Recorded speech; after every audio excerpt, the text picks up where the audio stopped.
कृपया चैनल को सब्सक्राइब करें। धन्यवाद। जब विष्णु हो योग निद्रा में, भक्त लगे हरि स्मरण में। चातुर्मास का शुभ प्रारंभ करता है पापों का अंत। जय श्री कृष्णा, राधे राधे। प्रभु श्री लक्ष्मी नारायण आप सभी भक्तों पर सदैव ही अपनी कृपा बनाए रखें। मित्रों, आप सभी को एकादशी के पुण्य फलदायी व्रत की हार्दिक शुभकामनाएं।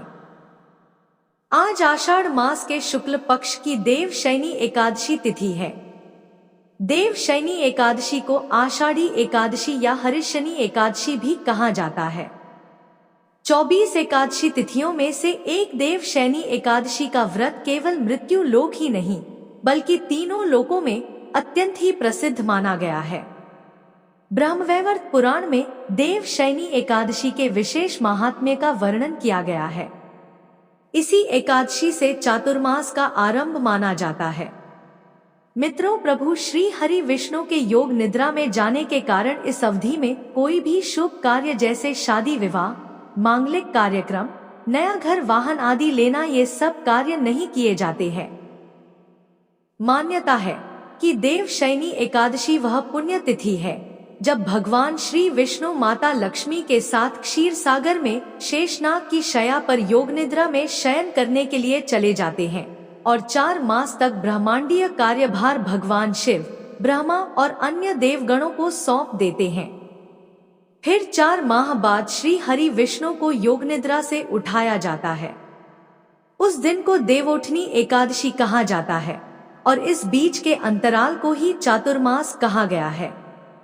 यह देव शयनी एकादशी का व्रत मोक्षदायक, पापनाशक और चातुर्मास व्रतों की शुरुआत करने वाला दिन होता है। साथ ही हमारे पुराणों में भी यह वर्णित है कि इस एकादशी का व्रत करने वाले व्यक्ति को जीवन में सदा ही सुख, समृद्धि और आनंद की प्राप्ति होती है। इसलिए मित्रों, अगर आप भी अपना एकादशी का व्रत सफल बनाना चाहते हैं तो इस दिन सच्चे भक्ति भाव से एकादशी का व्रत संपन्न करें और अंत में कथा का श्रवण अवश्य ही करें, क्योंकि बिना कथा श्रवण किए यह एकादशी का व्रत पूर्ण नहीं माना जाता है।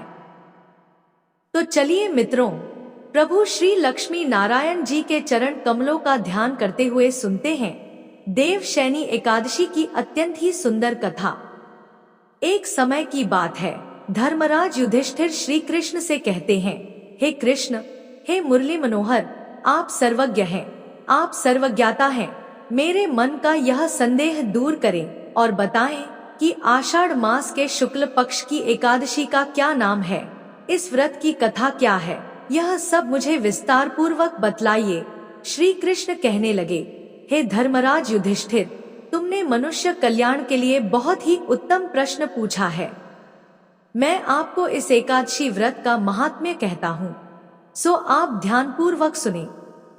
आषाढ़ मास के शुक्ल पक्ष की एकादशी का नाम देव शयनी एकादशी है। इस एकादशी के दिन भक्तों को सुबह जल्दी उठकर दैनिक क्रिया आदि से निवृत्त होकर स्नान करना चाहिए। इसके बाद घर के मंदिर में धूप दीप प्रज्वलित करें और मेरे स्वरूप यानी कि भगवान विष्णु का गंगाजल से अभिषेक करें। भगवान विष्णु को पुष्प और तुलसी दल अर्पित करें, आरती करें, भगवान को भोग लगाएं और साथ ही माता लक्ष्मी की पूजा भी करें। अंत में कथा का श्रवण करें और द्वादशी के दिन भूखे जीव जंतुओं को भोजन आदि का दान करें और व्रत पारण करें। हे राजन, यह थी देव शयनी एकादशी व्रत की पूजा विधि। अब मैं आपसे इस व्रत की कथा कहता हूँ। आप इस कथा को प्रसन्नचित्त होकर सुने और कथा को पूरा सुने, क्योंकि राजन, आधा अधूरा ज्ञान किसी काम का नहीं होता।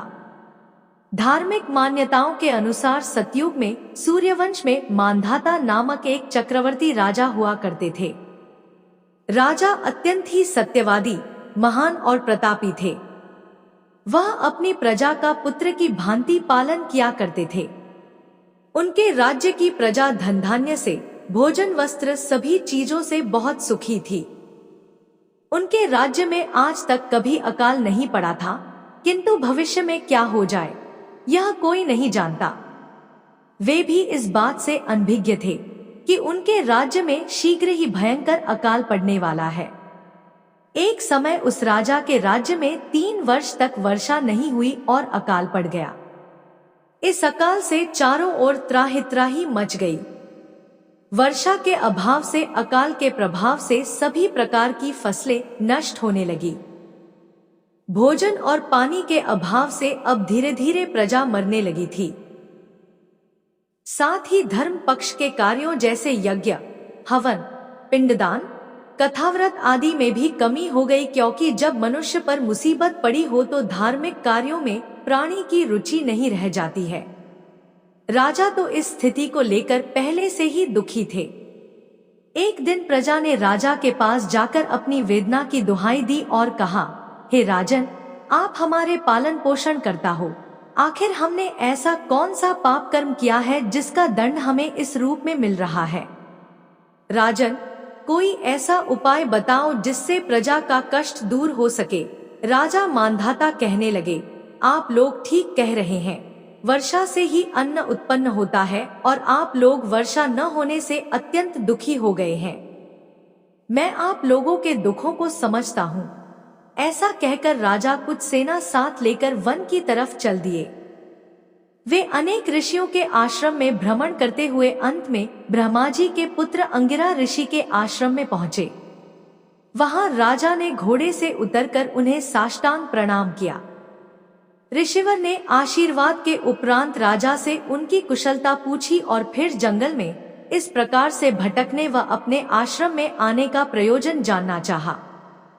तब राजा ने हाथ जोड़कर कहा, महात्मन, सभी प्रकार से धर्म कार्यों का पालन करता हुआ भी मैं अपने राज्य में दुर्भिक्ष का दृश्य देख रहा हूँ।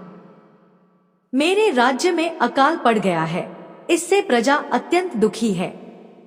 राजा के पापों के प्रभाव से ही प्रजा को कष्ट होता है, ऐसा शास्त्रों में कहा गया है। जब मैं धर्मानुसार राज्य करता हूँ तो मेरे राज्य में अकाल कैसे पड़ गया, इसके कारण का पता मुझे अभी तक नहीं चला है। आखिर किस कारण से ऐसा हो रहा है, कृपया इसका समाधान करें। मैं आपके पास इसी संदेह को निवृत्त कराने के लिए आया हूं। साथ ही प्रजा के कष्ट को दूर करने का कोई उपाय बताइए। इतनी बात सुनकर ऋषिवर कहने लगे, हे राजन, यह सतयुग सब युगों में उत्तम है। इसमें धर्म के चारों चरण सम्मिलित हैं, अर्थात इस युग में धर्म की सबसे अधिक उन्नति है। हे राजन, सब युगों से उत्तम यह सतयुग है। इसमें छोटे से पाप का भी बड़ा भयंकर दंड मिलता है।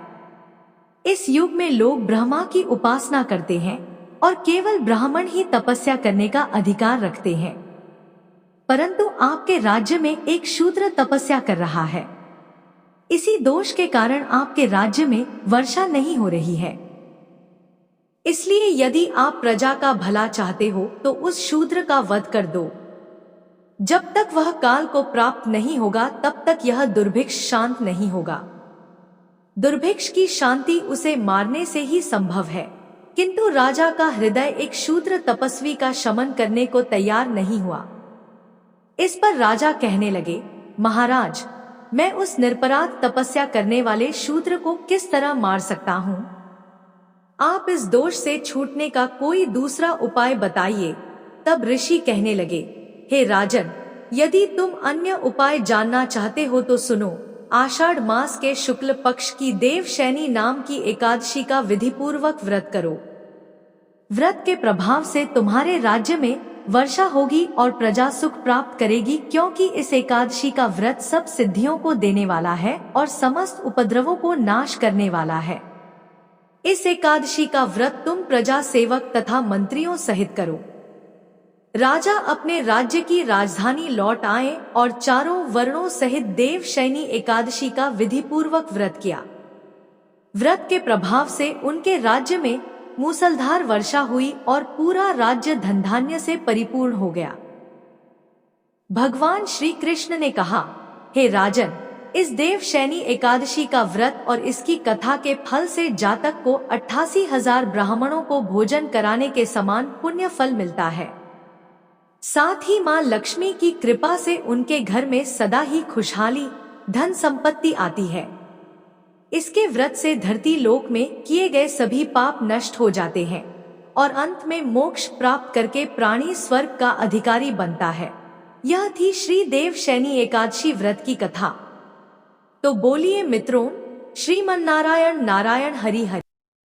प्रिय भक्तों, यह मान्यता है कि एकादशी व्रत के दिन एकादशी माता की कथा सुनने से मनुष्य को जन्म जन्मांतर के दुख और कष्टों से मुक्ति मिलती है और साथ ही व्यक्ति की सभी मनोकामनाएं बहुत ही जल्दी पूरी होती है। तो चलिए मित्रों, प्रभु श्री लक्ष्मी नारायण जी के चरण कमलों का ध्यान करते हुए एकादशी व्रत पर सुनते हैं। एकादशी माता या ग्यारस माता की दो बहुत ही सुंदर कथाएं। आशा करते हैं कि आप सभी भक्त दोनों कथाओं को पूरे श्रद्धा भाव से श्रवण करेंगे। तो मित्रों, पहली कथा इस प्रकार से शुरू होती है। गालव मुनि का भद्रशील नामक एक पुत्र था। भद्रशील ने बाल्यावस्था से ही एकादशी माता का व्रत पूजन आरंभ कर दिया था। भद्रशील सच्ची श्रद्धा और निष्ठा भाव से पूरे दिन एकादशी का व्रत करते और कथा सुनते। शाम के समय ब्राह्मणों को भोजन करवाया करते तथा पूरी रात्रि श्रीमन नारायण हरि हरि का जाप किया करते। इसके बाद अगले दिन यानी कि द्वादशी को एकादशी व्रत का पारण करके ही भोजन ग्रहण किया करते थे। गालव मुनि ने अपने पुत्र को इतना कठिन पूजा पाठ करने से कभी नहीं रोका, लेकिन एक दिन बाल्यावस्था में पूरे दिन उपवास करने के कारण भद्रशील का स्वास्थ्य बिगड़ने लगा और वो बेहोश होकर भूमि पर गिर पड़े। जब गालव मुनि को इस बात का पता चला तो वो तुरंत ही अपने पुत्र से मिलने पहुंचे। अपने पुत्र की ऐसी दशा देखकर मुनि को बहुत ही पीड़ा हो रही थी। जब थोड़े समय बाद भद्रशील को होश आया तो मुनि ने अपने पुत्र से पूछा कि हे पुत्र, तुम इतनी छोटी आयु में इतना कठिन उपवास क्यों कर रहे हो और तुम्हें इस उपवास के बारे में किसने बताया है?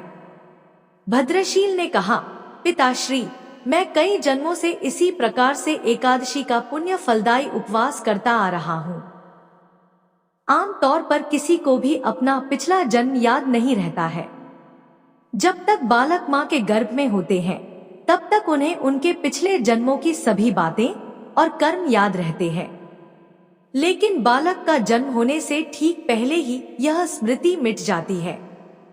परंतु भद्रशील को अपने पिछले जन्म की याद उस वर्तमान काल में भी थी और इसका कारण थी यह एकादशी व्रत की शक्ति जिसका भद्रशील पालन किया करते थे। उन्होंने अपने पिता से कहा कि वे कई जन्म पूर्व में धर्मकीर्ति नामक राजा हुआ करते थे। धर्मकीर्ति के रूप में मैं बहुत ही क्रूर राजा हुआ करता था। मेरे राज्य की प्रजा मुझे बिल्कुल भी पसंद नहीं करती थी, क्योंकि धर्मकीर्ति के रूप में मैं उन पर बहुत अत्याचार किया करता था। जीवन में ऐसा कोई पाप नहीं बचा था जो मैंने ना किया हो और इसी प्रकार से मेरा जीवन व्यतीत हो रहा था। एक समय की बात थी कि राजा धर्मकीर्ति सूर्य उदय होने से पहले ही अपने सैनिकों के साथ शिकार पर गया हुआ था। वहां पर उसने जंगल में एक अत्यंत ही सुंदर और आकर्षक हिरण को देखा। राजा को वो हिरण बहुत ही मोहित कर रहा था और वो हिरण अब किसी भी कीमत पर राजा को चाहिए था। राजा ने उस हिरण को पकड़ने के लिए अपने सैनिकों को उसके पीछे भेजा और उसको चारों ओर से घेरने के लिए कहा। राजा ने जब देखा कि वो हिरण भागने की कोशिश कर रहा है तो धर्मकीर्ति ने कहा कि जो भी सैनिक हिरण को भागने देगा उसका पूरा परिवार मार डाला जाएगा। जब उस हिरण ने यह सुना तो सोचने लगा कि बेचारे सैनिक, अगर मैं किसी भी सैनिक के पास से भागा तो इनके परिवार को यह दुष्ट राजा अवश्य ही मार देगा और मैं नहीं चाहता कि मेरे कारण किसी भी निर्दोष प्राणी का अहित हो। इसलिए हिरण किसी सैनिक के पास से भागने के बजाय राजा के पास से निकल भागा। यह सब देखकर अब तो राजा ने अकेले ही हिरण का पीछा करना शुरू कर दिया और अंत में खुद को एक घने जंगल के बीच में पाया। सूर्यास्त होने के कारण राजा उस घने जंगल के अंदर फंस गया और अब राजा को हिरण कहीं भी दिखाई नहीं दे रहा था।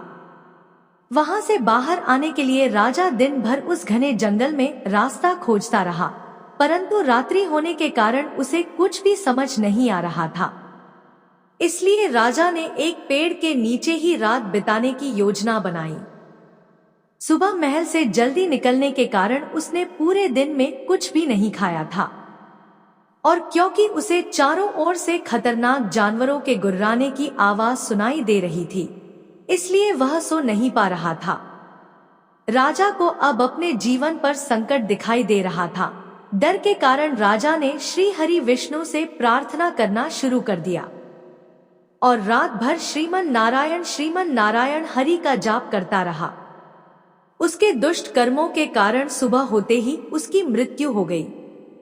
यमदूत आए और उसे यमराज के पास ले गए। जब यमराज ने पूछा, तुम लोग इन्हें यहाँ क्यों लाए हो? इनका स्थान वैकुंठ में भगवान महाविष्णु के परम धाम में है। तब यमदूतों ने कहा, लेकिन महाराज, यह तो महापापी है। इसने जीवन भर अनेकों पाप किए हैं। इसे तो कठोर से कठोर दंड मिलना चाहिए। यह सब सुनकर यमराज बोले, नहीं, इसके जो भी पाप कर्म थे वह सब चले गए हैं। ये अब पवित्र हैं, क्योंकि जिस दिन उनकी मृत्यु हुई वह एकादशी की परम फलदायी तिथि थी। राजा ने उस दिन शिकार पर आने के कारण कुछ भी नहीं खाया था और रात्रि में जंगल में भटकने के कारण भी इनका उपवास ही रहा। इस प्रकार से राजा ने दिन भर उपवास किया और रात में जागते हुए श्री हरि का स्मरण किया। इस पुण्य कर्म से उनके सारे पाप दूर हो गए और वे पवित्र हो गए। यमराज ने स्वयं एक स्वर्ण रथ बुलवाया और राजा को वैकुंठ भेज दिया। जब लोगों को इस बारे में पृथ्वी लोक में पता चला तो वे सभी लोग भी एकादशी व्रत का पालन करने लगे और अपना जीवन अधिक सुखपूर्वक जीने लगे। हे एकादशी माता, जैसे आपने राजा पर कृपा की, हम सभी भक्तों पर भी अपनी कृपा यूं ही बनाए रखना। पहली कथा समाप्त हुई। तो बोलिए मित्रों, ग्यारस माता की जय हो, एकादशी माता की जय हो।